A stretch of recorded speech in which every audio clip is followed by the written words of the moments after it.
Welcome to the Rare Earth Exchanges podcast, where power, politics, and the world's most coveted materials collide. Rare earth elements power the backbone of tomorrow's most critical technologies. With China dominating global production, the U.S. and its allies must align strategically to ensure a stable future. This urgency prompted tech entrepreneurs Daniel O'Connor and Dustin Olson to launch Rare Earth Exchanges, a news and insight platform built to equip stakeholders and decision makers with the tools and intelligence needed to reduce dependency and build prosperous resilience. Let's get into it. Hello, everyone. Welcome back to the Rare Earth Exchanges podcast. I'm your host, Dustin, joined by Daniel. And today our special guest is Nitesh Shah from Metalysis, a UK-based company out of Rotherham, South Yorkshire. Nitesh, welcome to the show. How are you doing? Thank you. I'm very well, thank you. How are you guys doing? We're doing great, and we're excited to have you on the show. So, Nitesh, just a little bit about your background, right? So you're the CEO of Metalysis, but you have a background as a former mergers and acquisitions and capital markets professional. You've had previous roles at Doyen Capital and Alaska Metals. Yes. And with Metalysis, you guys have received some funding from the European Space Agency. Is that correct? We have, yes. Yes, that's Our, very our exciting. technology, it is exciting. We do a lot of work with the European Space Agency and the UK Space Agency.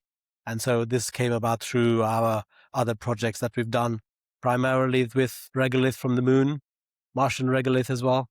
So I think the sector we're in is really exciting. And in fact, it's, let's call it tomorrow's world today, I think, is how we quite often describe it. But yeah, that is a great way to describe it. So let's talk really quick just about the business to kind of give people a high level overview. So you guys sit squarely in the midstream process of getting oxides Correct. into metals and alloys, correct? But Yes. Rotherham, Yes. South Yorkshire isn't the first place you'd probably think of seeing a facility like this.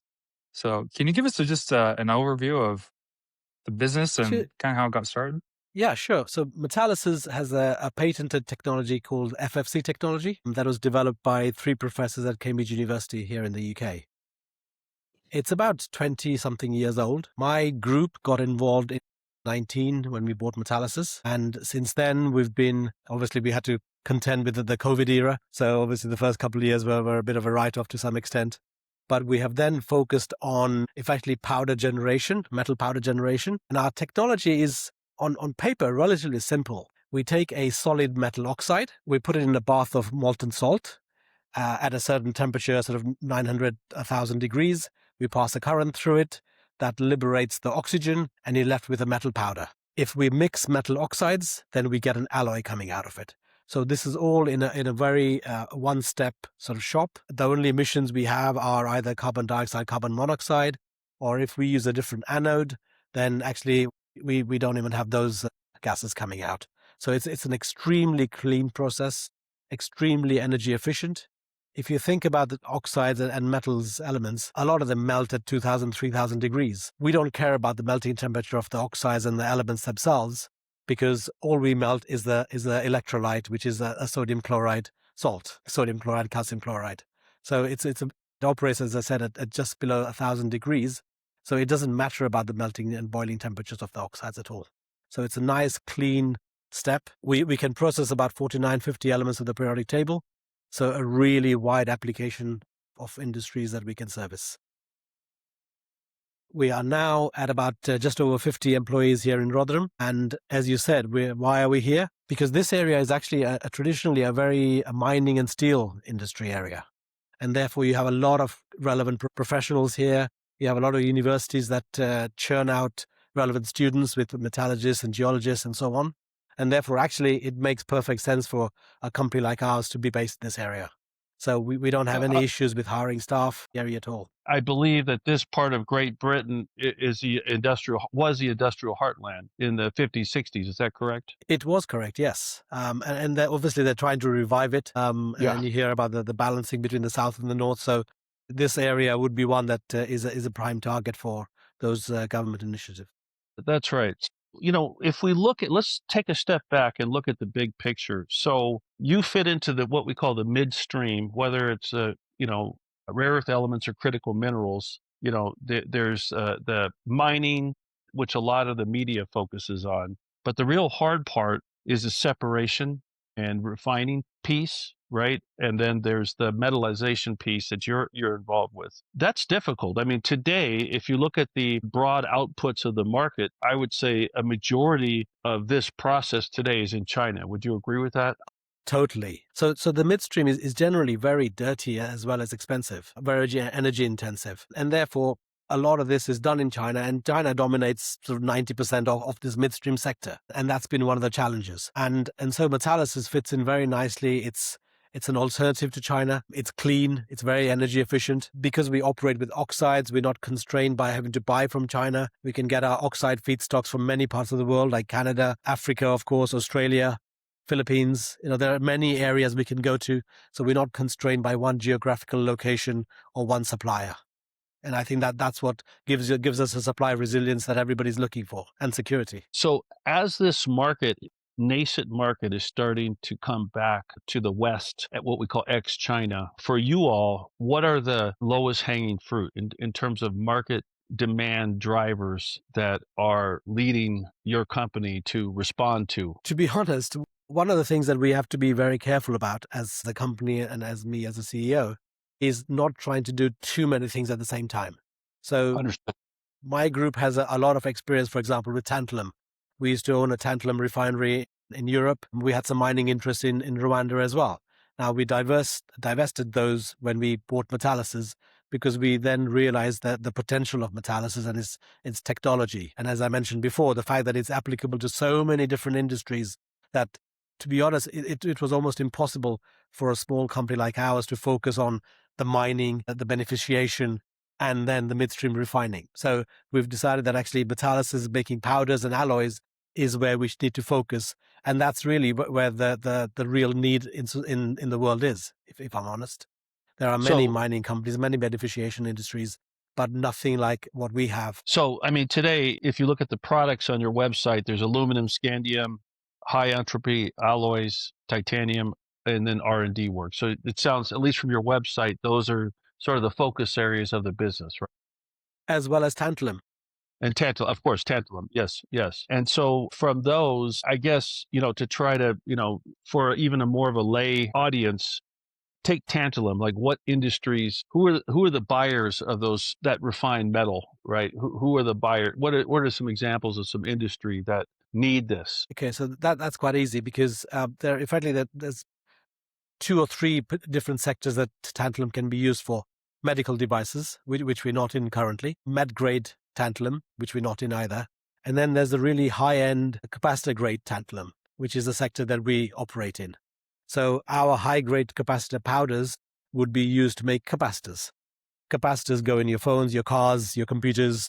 All things electronics have capacitors. And that sector is growing massively.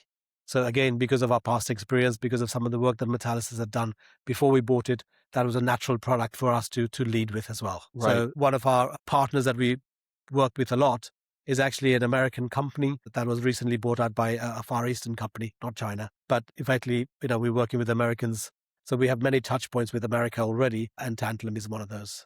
So just to follow through on this, so tantalum would go into these capacitors. So that would be companies that are part of the supply chain for electronics or what have you. Yeah. That are, for example, our customer that buys our powder would sell his capacitors to Apple, for example. Right. I've got an Apple phone, I've got an Apple computer. So Apple would be a buyer of effectively our powders in a capacitor form. That's right. That's our premise. We're trying to help people understand that supply chain aspect to all of this. So yes, it's much bigger than just mining or metallization or magnets or whatever other outputs. It's part of a whole reindustrialization that's happening around the world. Absolutely. And it's important to understand that all of these things are not, a very niche sector that people are playing around with. It's an everyday product. It's in your TVs. As I say, it's in your car. I mean, the car has so many capacitors. It's just crazy. It's a computer. I have a Tesla, so imagine how many capacitors it has. Totally. But let's talk about the midstream metallization, because again, it's a new area for a lot of people. So if we look at the process of metallization, would there be subcategories of within that ecosystem of focus area?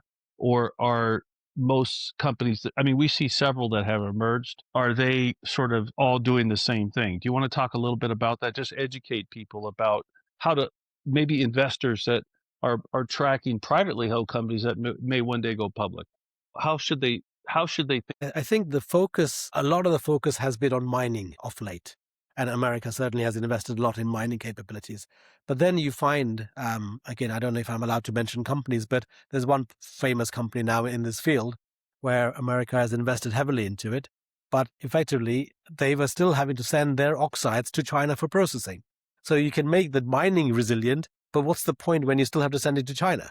So they can still control it if they want to. And so what we are providing is that break from China, if you like. It's or at least an alternative if you don't want to deal with that, or if you want to diversify your supply lines, then you would come to somebody like us.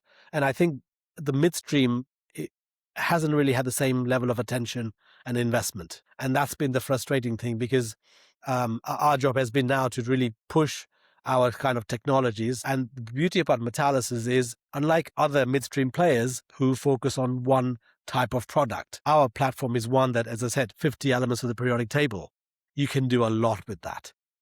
Yeah. We have sort of continuous batch processing, which means we can today do one product, tomorrow we can do another product, and therefore we're not constrained by anything at all. Once you build a plant, everybody else will have to only just make that one product. We can swap depending on the customer's requirements and scale up as the customer needs as well. Well, let me raise a challenge, and it's very perplexing. I agree that the true bottleneck in all of this rebuilding of supply chains is the midstream, whether it's separation of oxides, mineral concentrate to oxides or oxides to metal. That's the hardest part, and yet it's the least known, it's the least invested, which is perplexing, which I don't think we can solve that problem here. But there is a challenge I want to raise, and that is in China, we watch these companies very carefully. They're state-backed. They're very sophisticated. They've spent, 30 years building deeply integrated platforms. How are we going to compete against that? In a sense, it's wrong to say how we're going to compete. I think you have to understand the supply risks. If you accept, and the evidence shows that at any point in time China could use critical minerals as a weapon, effectively. And at any point in time, they could switch off. Well, imagine the impact on car industry, for example. As you've seen, many car industries stopped working. It's that risk that you have to manage. And therefore, you don't try and compete with China on an economic basis. You compete on what would happen if the taps were turned off. And I think that's an important way of looking at this thing. And we write about that, Nitesh. I mean, we agree with you. We're on the same page. You're preaching to the proverbial choir. Now, I will tell you though, Nitesh, I will tell you, when you get into the OEM world, when you get into the sectors downstream, their supply chain ethos is still cost. There's same procurement people. It hasn't fully resonated. You know how I know? We just did a survey. Dustin organized a brilliant survey where we could identify the sense of imminence downstream as to supply chain security concerns. They're not there yet, Nitesh. They still, people think, oh, it's around the corner. We've got lots of investment in mines in the U.S. And, President Trump said, we'll have more magnets than we know what to do with soon. You understand that logic of, hey, we're going to have a security premium. I'm not totally sold on that. Believe me, we write about it and we want it to be that way. But let's talk a little bit more about that becoming grounded in economics of the future. I think I can say two things to that. One is the US government very cleverly, in a sense, set a floor price to some of these commodities recently. And that helps because that's saying to mining companies, you know what, it's fine for you to go and mine because we'll give you a long-term offtake contract and then you know that you're going to be able to survive. I think that's one important thing. But the other thing I would say is actually of late, we have noticed many companies coming to us and accepting that our price is going to be higher than China's, and are still willing to work with us. For example, a couple of weeks ago, we had some representative of a listed American company came to see us from an aluminum scandium perspective. And I heard from them this morning that the prices that I've indicated to them are more than acceptable to them.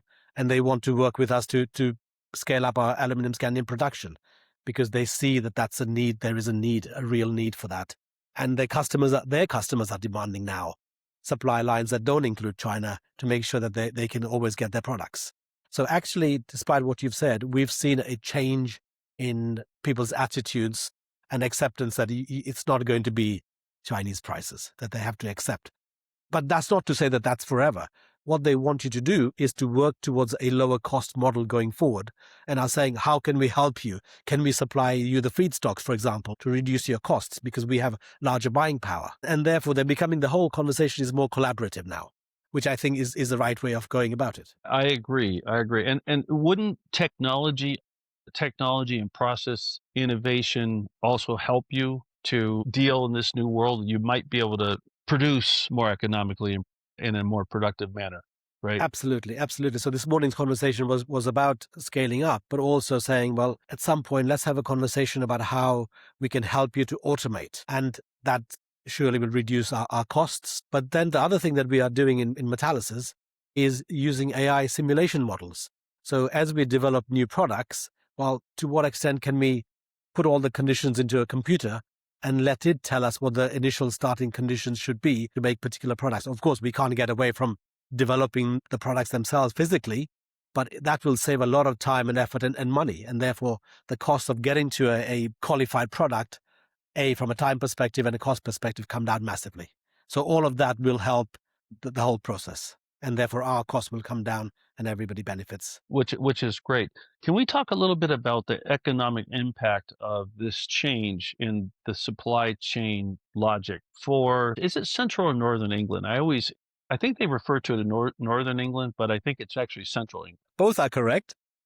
Roughly, we're about 200 miles from London. Okay, so my grandmother lived in Bournemouth, so we were on the way south of it.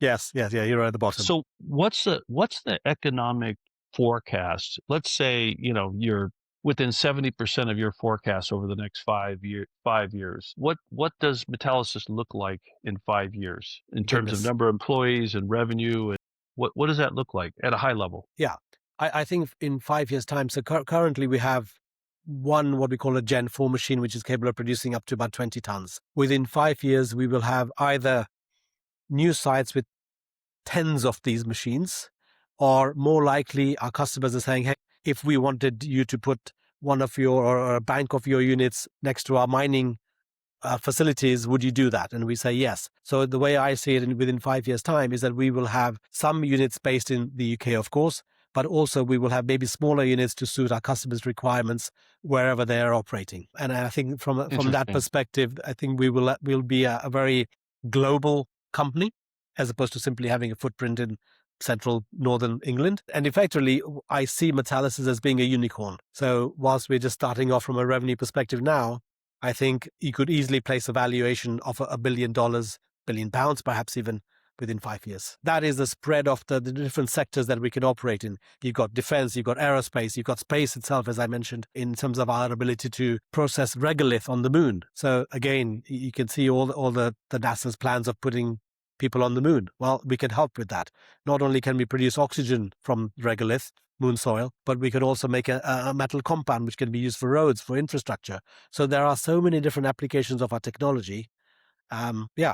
I could easily see a $1 billion valuation on Metalysis. And that machine that you could be distributed and you could license to in a decentralized way, which is intriguing. What's the physical specifications? Like, how big is this machine? Just so we can get a better understanding. So the machine itself is actually, in our setup, it's in 3 parts, if you like. We have a preheat station where we put our cathode and elements of the. So because we operate a cathode and anode, cathode being the oxide on a tray, effectively, it goes into a preheat up to about 300 degrees. It then goes into a reaction chamber where the actual fun things happen, and then there's a cool down chamber. So you're talking about probably 40 meters by 30 meters sort of space. So it's not a big, but right. If you wanted to add a second reactor, you don't need the preheat and the cool down. So you can have 2 more reactors, all serviced by those 1 unit. So the increase to 3 reactors, for example, would add maybe 20% of that space again. So it's fairly self-contained. As I say, very energy efficient. We are making it even more energy efficient because currently we operate it in the inert atmosphere. So we use argon in all of our processing because we're taking the oxygen out. The last thing we want is air to ingress and reoxidize again. So we use lots of argon. We are installing an argon recycling system at the moment in our production site, and that will recover 95% of our argon. So Wow. the next project after that is going to be solar panels with solar batteries. That removes 20-25% of our cost as well. So again, those are the steps, we talked about the economics earlier. That's what we can do for the planet Earth, for the economics, and generally to compete with other nations around the world. Yeah. That's a So few. I want to kind of shift gears just a little bit and talk about the geopolitical dimension, which you have written about publicly quite a bit, from Venezuela, Trump's transactionalism, to the shifting tectonic plates of critical mineral politics. So as a CEO trying to build this business in the middle of all that, how do you separate genuine strategic tailwinds against all the noise? It's not easy, first and foremost.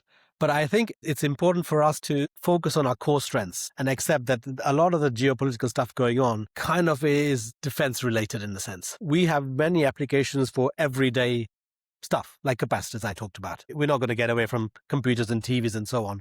So if you focus on the things that matter, take advantage where you can. So again, aerospace, hypersonics, our C103 product is a niobium hafnium alloy, which goes into your hypersonic travel, so on. So again, if we focus on those things, then you can't go wrong. But don't try and chase the market, I think is a dangerous thing to do. Focus on what you're good at, scale up as quickly as possible, understand the needs of your customers, and listen to what they're saying. And the way we operate, before we launch a new product, we try and identify customers for it.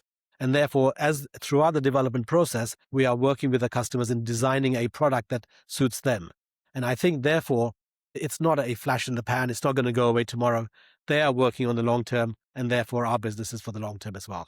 And I think that's very important. However, it's also important to engage with government officials around the world to understand what they're trying to do and to see how we fit into this complex game that we find ourselves in. Great answer. I also kind of want to talk, speaking of government entities and things like that, I do want to circle back just to the investment that you took from the space of the European Space Agency. Yes. What sort of signal do you think that sends about their understanding of supply chain vulnerability? Are they taking it seriously, or do they just need what you have, sort of thing? No, they're absolutely taking it seriously. And you would normally associate ESA, European Space Agency, with space, going to the moon and so on. But they understand that actually titanium alloys traditionally come from Russia, China. And so again, if you want to be self-sufficient, you need to invest in things that are needed on the Earth as well. And of course, they would go into rockets and nozzles and so on. But they fully understand the supply lines as well and criticality of critical minerals, and are saying, okay, we'll help Metalysis with their project. So because our technology is continuous batch processing, they've given us €1 million to say, can you make it into continuous processing? Because we are specializing in very niche sectors at the moment. Whereas things like titanium, we're talking about thousands of tons of output a year, which we need to get to. So they're recognizing that our technology works because we've been working with ESA now for many years, and are saying, okay, look, we'll give you money, we'll form a consortium to get your technology to continuous production. Because you know what? Europe needs it. So they fully understand, again, the complex world we live in, and are preparing for the times when they can't get material. And actually, again, because of the Russia-Ukraine issue as well, can't get titanium properly. So that they're helping us to do that, which of course then that technology would be applicable to all the other products that we'll be making as well, besides the titanium. So So it's very a question, exciting for us.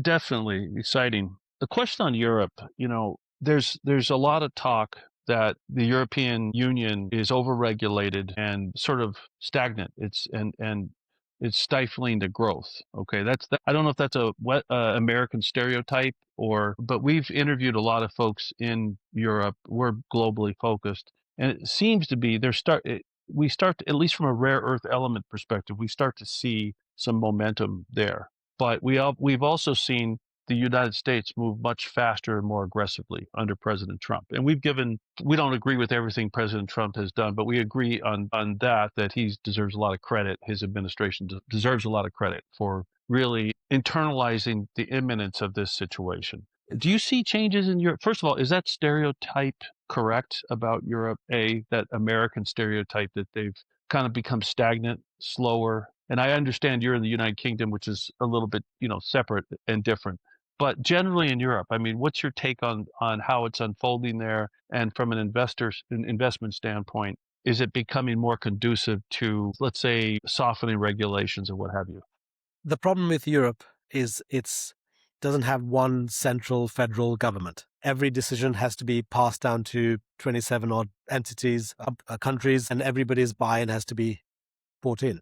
And that's a very slow process, unfortunately. So yes, I think they're beginning to get it, but sadly, it's very slow. They haven't devoted enough effort and money into this sector. Again, we are seeing more and more money, and I can see the projects that they are looking to finance, and Metalysis is part of those, a lot around the recycling aspect of things. So they've got Horizon projects which are giving a lot of money to these things. But you're right. It is very slow. It's not like America, who makes decisions just like that. And that's one of the beauties of America, in a sense. When they decide something, they act very quickly and they throw money at it because they understand the need for it. As to how efficient that money is being spent, that's a different matter. But at least they're making it. Yeah, but they're making an effort very quickly. Europe is not as fast. And I think I would urge Europeans to get the act together, I think. UK is a different story altogether, unfortunately. We have our own mess here. But I think Europe is getting it, and they're waking up, but it's a very slow process. Now, in the U.S., Nitesh, and you'll appreciate this, you're a financial professional. You've been in M&A, and we've been observing that profession, if run wild and not enough engineering to tether it to very specific focuses. And I really like what you said. As a leader of this company, you're doing totally the right things. You're focusing. You almost present like an engineer, although you're an M&A person. And thank you. But you understand what I'm saying. We have been writing that we believe there may be some misallocation of capital in the United States because possibly they're more finance-driven projects than engineering and market-driven projects. I think it's very important to focus. I think that this next wave of investment that we're observing in the United States is going to be more focused. Now, from an investor vantage on Metalysis, what does your market look like? Market size? And competition, like how many companies are competing for that same growing. Right now, it's a small market because it's only about 10% of metallization happens outside of China. So it's small still, relatively, but it's growing. The point is it's growing rapidly. So the question is, what does that growing market look like? What's total available market? It's in the billions. It's not a problem. It's unlike some of our, so HEAs are a new class of alloys. Again, I can explain what HEAs are if you want, but it's a whole new class. And therefore that market has to be grown from nothing, basically. But what you're describing is the market already exists. China is supplying into that. So all we're talking about is bringing some of that into the West and doing it, let's say, ourselves, right? From friendly countries. That's a much easier task than actually growing a new market with a new product and so on. Understood. So I think that works. But in terms of the market size, it's literally hundreds of billions because of the fact that we can make so many different products and across so many industries. So that spend, if you look at that spend at 100%, maybe it's a couple $100 billion, something like that. Like, take the rare earth market. The rare earth element market is small. It's 6 billion thereabouts. Okay, it's very small but it's a choke point, right? If you don't have it, then your $30 billion magnet sector is done. And then your $30 billion magnet sector leads to a multi-trillion dollar, automobile, defense. So this is some of the economic challenges when it comes to things like rare earth element oxide. But that's not where you're at. You're in that middle stream, which is bigger. It's a bigger band. So that's, as an investor, we're looking at who are the companies, who are the leaders, who has new technology, and this is where your company gets interesting. I think we started tracking you all some time ago. I forget if we reached out to you or you reached out to us, but So briefly, obviously, retail investors don't have access to Metalysis today. What's the trajectory? So, how much are you venture capital backed, or do you have other? No, we have a Canadian gentleman that owns the majority of Metalysis. Okay. Again, I can mention names if that's appropriate here, but he's been financing all our activities to date. And so I'm at a point now where I'm trying to raise external financing to increase my production capability and really try and take advantage of the current market situation that we're in. If any of your investors have real money and want to reach out to me, please do so. We're at that point. I mean, I think it sounds like that the Canadian investor it sounds like an ideal situation. He or she has essentially invested early on and helped de-risk this business. And now you pretty much know what to do, how to do it. Now you just need the capital to expand and then grow. Yes. And that's the really nice inflection point that we find ourselves in at today, actually. So again, we have customers ready and willing to buy our products. I need now scale to be able to supply into those sectors. It's a lovely place to be. Yes, understood. But unfortunately, it's helping people understand from their perspective, it's a new technology. Even though it's been around 20 odd years or so, it's a new technology. Well, how can you do so many different things? How can you be so good? How can you make products which are so many times better than incumbents? Yeah.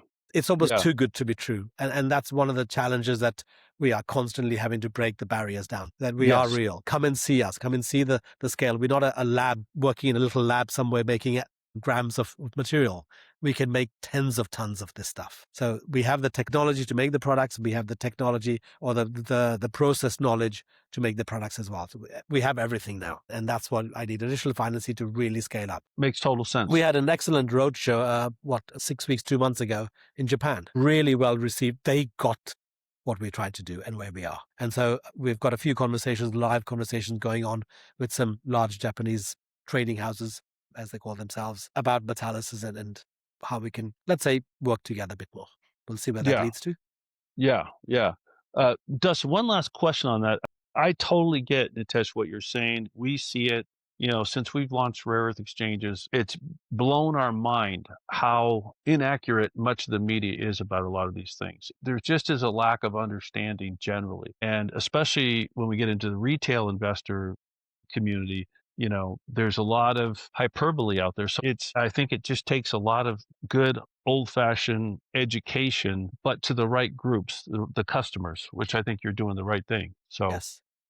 And again, because we have a new way of making even the products that you can buy today, like some of the tantalum, for example, or C103. It's about going out and working with the technical people within these large companies. Mostly all of our customers are going to be listed companies or government agencies, but dealing with the technical people and making them understand that actually, how do we do it? Why do we do it? Why is it better or as good as? And then that feeds into the senior management. So when we start talking to senior management, there's somebody in the back office already saying, hey guys, actually, I know about Metalysis. I know about the FFC technology. It's worth having a look at. And that's how we're approaching it. That's right. And on your patents, how many patents do you have for this technology and when do they expire? We have about 300 patents and each one expires at different times. But one of the things that Metalysis has done, the core FFC patent is expired already, but there's lots of patents around it which protects it as well. So that's going forward another sort of 15 years or so. Okay. And so we are continuously adding to that portfolio of patents. We call that a patent thicket, thicket, like thicket. A thicket, like a rose bush with yeah. Okay. yes. That's eventually what we try and do, actually, because that protects it. But also, I mean, there's two things from our security of our technology. You've got the patents themselves, but then there's a lot of know-how, and that's not out in the public domain in any way at all. So we have some professionals here who've been working with this technology for about 15, 20 years in some cases. So they're all very excited by it. They really believe in it, but it helps us to secure what we have. Yeah, understood. Absolutely. Nitesh, you said something just a moment ago that I think would be worth calling out for people who are interested in this space is what you guys are doing isn't at lab scale, not in theory processing things at grams, right? You've developed it, you've scaled it, you've grown it to process it tons, um, which is proof in the pudding, as they say, and is something that people should look at because I think, as Daniel was saying, there's a lot of hype that can go on. It can sound really great and amazing, but it's only at lab scale. It's all just in theory of what Yes. can be done, but you guys have taken theory into action Yes. and you're doing some really great things with it. So just wanted to call that out, just give it a little more attention because I think it is a really big deal Yes. with where you And guys are thank you. positioned. And once we've done the ESA project in terms of designing a continuous production capability, that will change the economics, the dynamics. It will bring in titanium. It'll bring in rare earths into our sector as well. It just opens up everything, and then that's real strength then to compete with Absolutely. China in any of these different products we sell. Absolutely. So, Nitesh, for those who are interested in being a part of what Metalysis is doing, where can they find you? We've got our website, www.metalysis.com. There's an information contact us section as well. Reach out. My name is Nitesh Shah. I'm the CEO. Address it to me personally if they want to, but certainly we've got our marketing and communications guy, David. Perfect. There you go. Well, Nitesh, thank you so much for being on the show, sharing about your company and your time in this industry. I think it was very insightful. Well, thank you very much for having me, and actually some really good questions there. So Perfect. Thank Thank you. you. thank you, gentlemen.